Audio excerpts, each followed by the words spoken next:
एक बार एक शक्तिशाली राजा घने वन में शिकार खेल रहा था। अचानक आकाश में बादल छा गए और मूसलाधार वर्षा होने लगी। सूर्य अस्त हो गया और धीरे धीरे अंधेरा छाने लगा।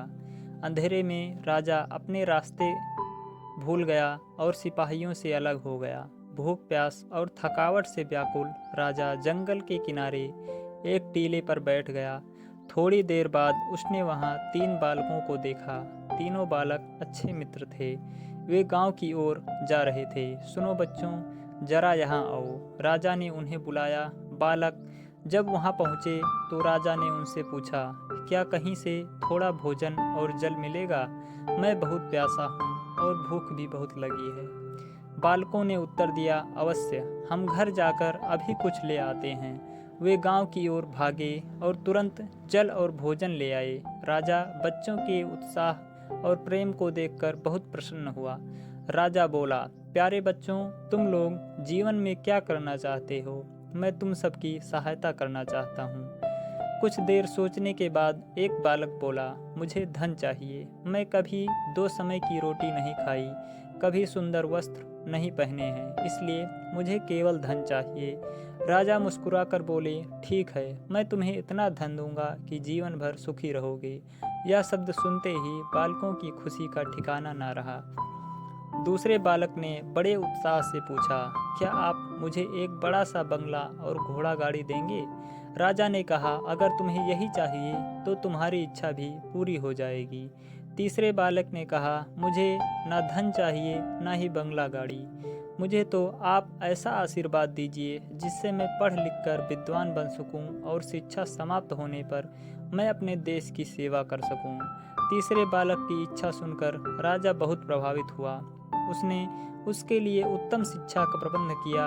वह परिश्रमी बालक था, इसलिए दिन रात एक करके उसने पढ़ाई की और बहुत बड़ा विद्वान बन गया।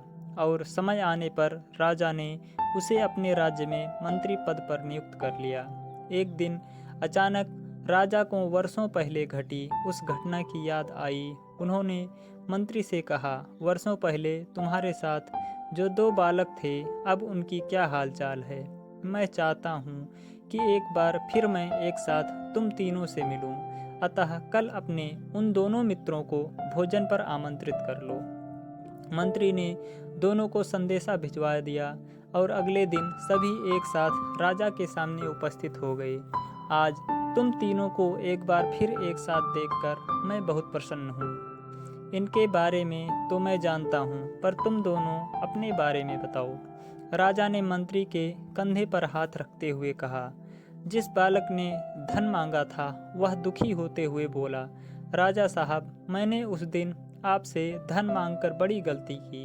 इतना सारा धन पाकर मैं आलसी बन गया और बहुत सारा धन बेकार की चीज़ों में खर्च कर दिया।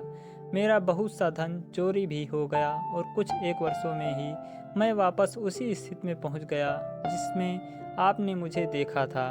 बंगला गाड़ी मांगने वाले बालक भी अपना रोना रोने लगा। महाराज, मैं बड़े ठाठ से अपने बंगले में रह रहा था, पर वर्षों पहले आई बाढ़ में मेरा सब कुछ बर्बाद हो गया और मैं भी अपने पहले जैसी स्थिति में पहुंच गया। उनकी बातें सुनने के बाद राजा बोले, इस बात को अच्छी तरह गांठ बांध लो। धन संपदा सदा हमारे पास नहीं रहते, पर ज्ञान जीवन भर मनुष्य के काम आता है और उसे कोई चुरा भी नहीं सकता। शिक्षा ही मानव को विद्वान और बड़ा आदमी बनाती है, इसलिए सबसे बड़ा धन विद्या ही है।